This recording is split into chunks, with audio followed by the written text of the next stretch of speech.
जय श्री राधे दोस्तों। एक संत को सुबह सपना आया। सपने में सभी तीर्थों में चर्चा चल रही थी कि इस कुंभ के मेले में सबसे अधिक किसने पुण्य अर्जित किया। श्री प्रयागराज ने कहा, सबसे अधिक पुण्य तो रामू मोची को ही मिला है। गंगा मैया ने कहा, लेकिन रामू मोची तो गंगा में स्नान करने ही नहीं आया था। देवप्रयाग जी ने कहा, हाँ वो यहाँ पे भी नहीं आया था। रुद्रप्रयाग ने भी कहा, हाँ इधर भी नहीं आया था।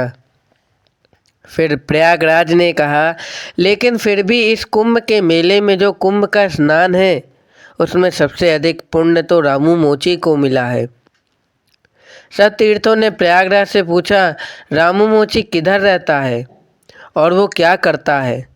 श्री प्रयागराज ने कहा, वह रामू मोची जूता की सिलाई करता है और केरल प्रदेश के दीवा गांव में रहता है।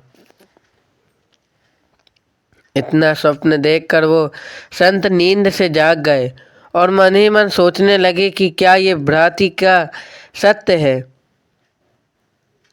सुबह प्रभात में सपना अधिकतर सच्चे ही होते हैं, इसलिए उन संत ने उसकी खोजबीन करना चालू कर दी।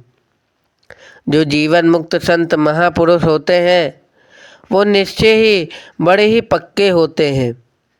और फिर वो संत चल पड़े केरल दिशा की ओर। स्वप्न को याद करते और किसी किसी को पूछते पूछते वो दीवा गांव में पहुंच ही गए।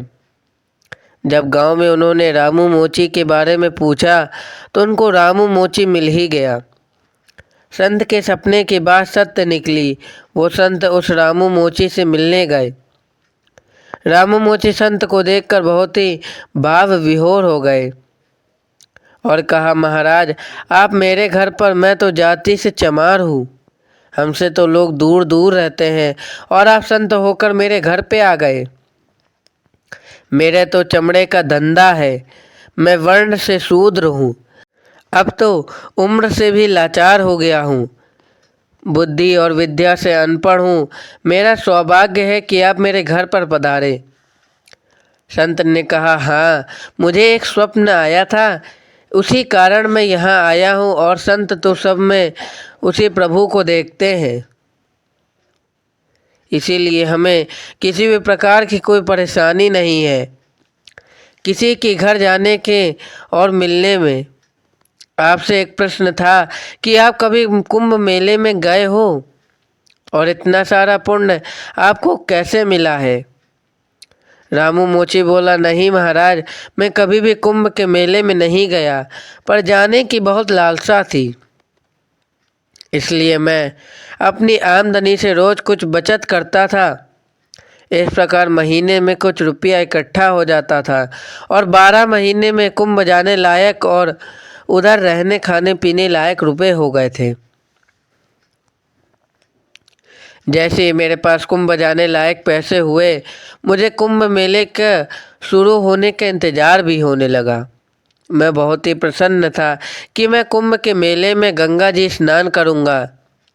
लेकिन उस समय मेरी पत्नी माँ बनने वाली थी। अभी कुछ ही समय पहले की बात है। एक दिन मेरी पत्नी को पड़ोस की किसी घर से मेथी की सब्जी की सुगंध आ गई और उसने वह सब्जी खाने की इच्छा प्रकट की। मैंने बड़े लोगों से सुना था कि गर्भवती स्त्री की इच्छा को पूरा कर देना चाहिए। मैं सब्जी मांगने उनके घर चला गया और उनसे कहा, बहन जी क्या थोड़ी सी सब्जी मुझको दे सकती हो, मेरी पत्नी गर्भवती है और उसको खाने की इच्छा हो रही है। उस बहन ने कहा, हाँ रामू भैया, हमने मेथी की सब्जी तो बना रखी है। वह बहन हिचकिचाने लग गई और फिर उसने जो कहा उसको सुनकर मैं भी हैरान रह गया। वह बोली, पर मैं आपको ये सब्जी नहीं दे सकती क्योंकि यह आपको देने लायक नहीं है। मैंने पूछा, क्यों बहन जी? वह बोली, आपको तो पता है हम बहुत ही गरीब हैं और हमने पिछले 2 दिन से कुछ भी नहीं खाया है, भोजन की कोई व्यवस्था नहीं हो पा रही थी। आपके जो ये भैया हैं वो काफ़ी ही परेशान हो गए थे, सबसे कर्जा भी ले लिया था। उनको जब कोई उपाय नहीं मिला तो भोजन के लिए घूमते घूमते शमशान की ओर चले गए। वहाँ किसी ने मृत्यु के बाद अपने पितरों के निमित्त ये सब्जी रखी हुई थी।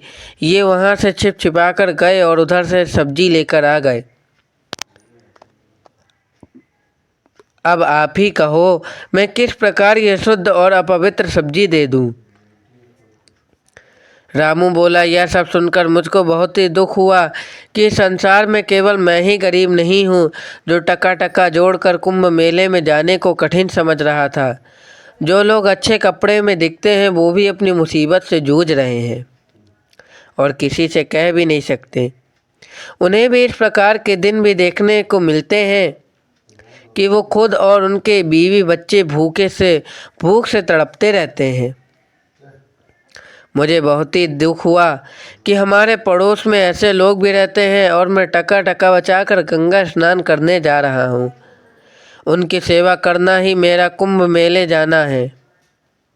मैंने जो कुंभ मेले में जाने के लिए रुपए इकट्ठा किए हुए थे वो घर से निकाल कर ले आया और सारे पैसे उस बहन के हाथ में रख दिए। उस दिन मेरा जो ये हृदय है बहुत ही संतुष्ट हो गया। प्रभु जी, जय जय श्री राधे।